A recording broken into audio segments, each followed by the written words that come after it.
A wrestling legend is set to make his AEW debut, and WWE have tried to steal a current AEW star. But first, the New Japan G1 Climax 32 final has been confirmed. This year's G1 Climax would kick off on July 16th, and since then, 28 competitors have battled it out to finish top of their block in order to advance through to the knockout rounds. In the end, it would be Kazuchika Okada finishing first in Block A, Tama Tonga in Block B, Tetsuya Naito in Block C, and Will Ospreay in Block D. Earlier today, the semi-finals of the tournament would take place, with the four men taking part, with Kazuchika Okada managing to defeat Tama Tonga to advance through to the final, whilst Will Ospreay would overcome the challenge of Tetsuya Naito to also find himself a spot in the last two of the prestigious tournament. This of course means Ospreay and Okada will meet in the finals, with this taking place on August 18th inside the Nippon Budokan in Tokyo, Japan. Ospreay and Okada would last meet at Wrestle Kingdom 16 earlier this year when they fought for the IWGP World Heavyweight Championship, with Okada holding on to his title. This is also Okada's second G1 final in a row, with him winning the trophy last year after his match was stopped with Kota Ibushi suffering from an injury mid-match. Okada is currently on a 2-match winning streak over Ospreay, with him also defeating him at Wrestle Kingdom 15 the year before, with the Brit now looking to get one over on his former Chaos leader.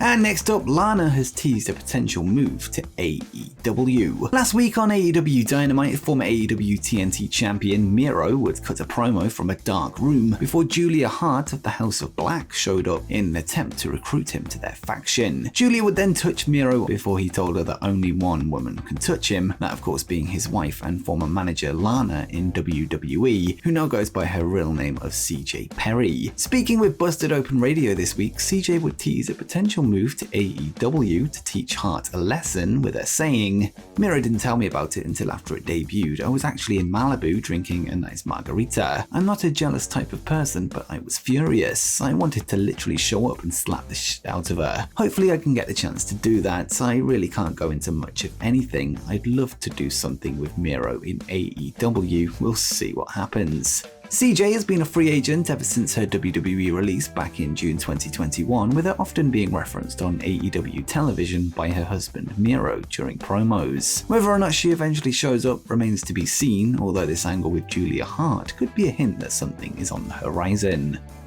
Next up, Brandi Rhodes has made her WWE in-ring debut. In February 2022, Cody and Brandi Rhodes would leave All Elite Wrestling, having been with the company from day one, with Cody later making his return to WWE with his wife backstage for his big moment. Despite being at shows with her husband, Brandi has yet to appear on WWE television, with many wondering if she will eventually sign a WWE contract. With that said, according to Fightful Select, Brandi would recently compete in a closed-door matchup at the Performance Center, a possible clue that she is WWE bound, and Fightful would report, "Brandi Rhodes was at the WWE Performance Center recently. While we haven't heard that she's signed any deal with the company one way or another, it wasn't simply for a visit. We're told that Brandi competed in a match at the PC Live event. We don't have any details on who she faced, but it was said to have been a newer talent. The event took place August 12th, and she was seen at the PC prior to that."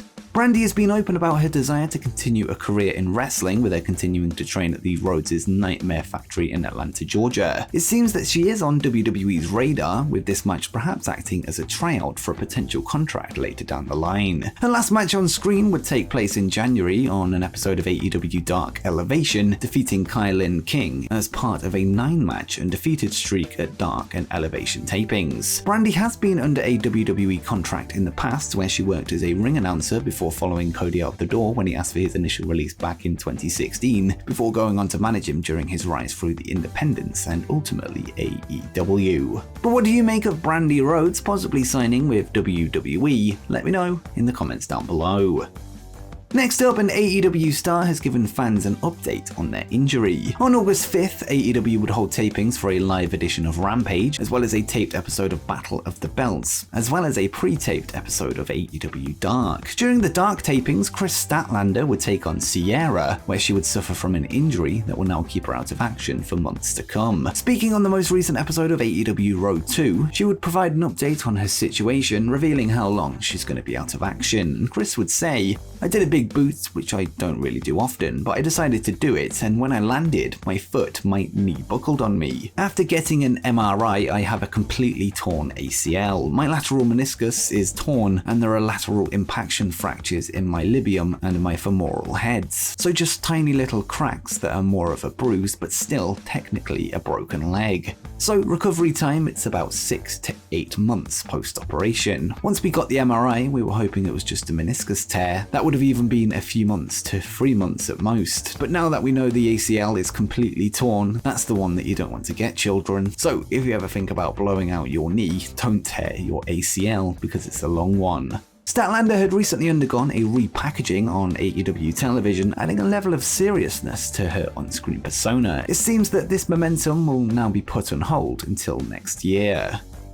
Next up, a WWE superstar has been robbed. Last night, current WWE superstar Sasha Banks would take to her Instagram story to reveal that her car had been broken into whilst in Oakland, California. A frustrated Banks could be seen yelling, "5 minutes in Oakland, just 5 minutes," as she showed the back of her SUV with a smashed window. A later post would show a white car stopping next to hers on CCTV, with a hooded individual breaking into the vehicle before grabbing items from the trunk. It seems that only a few items were taken, with Sasha suggesting that all they got their hands on was hair products. Both Sasha Banks and Naomi, who would recently walk out of WWE due to creative disagreements with Vince McMahon's regime, would be in Los Angeles this week for the premiere of the She-Hulk Attorney at Law movie. At the event, the duo would be asked by a journalist if a WWE return can be expected, with them both having nothing to say in that regard. With that said, multiple reports state that both wrestlers are expected to return to the promotion imminently as part of Triple H's continued restructuring of the roster.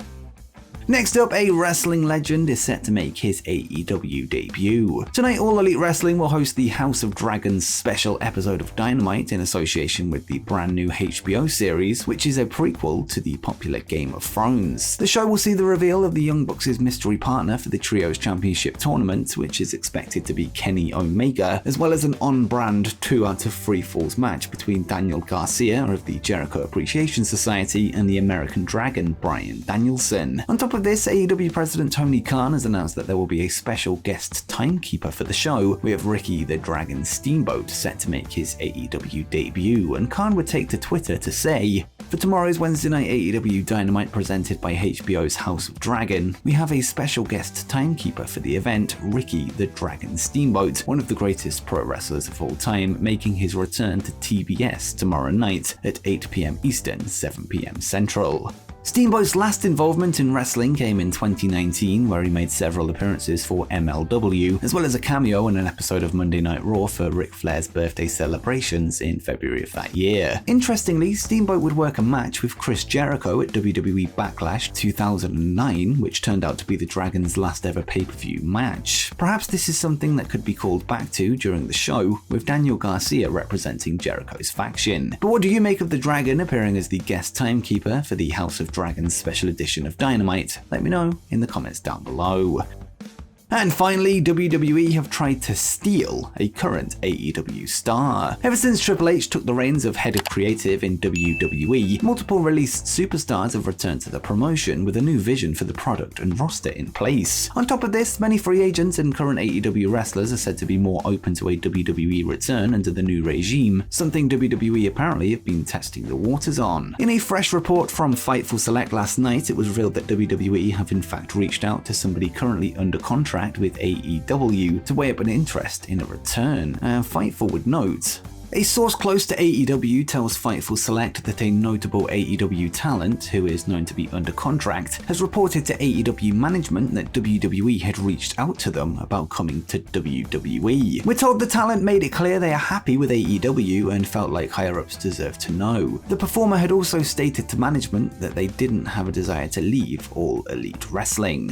After more digging, it was noted that the AEW talent had been reached out to by a member of the WWE Talent Relations Department, with the talent diverting the call to their representatives rather than speaking directly. Whilst they want to remain anonymous, Fightful did confirm the story with the actual wrestler themselves. Sources close to the situation say that the call was no mistake, and WWE knew they were under contract, meaning this is technically contract tampering. But as of this recording, WWE has refused to respond to any requests for comment. It seems seems that WWE are resorting to all options in order to expand their roster to Triple H's vision, and we now know that somebody on the AEW roster fits the bill, although it seems the interest isn't mutual. And before you go, make sure you check out 10 wrestlers you forgot wrestled in AEW.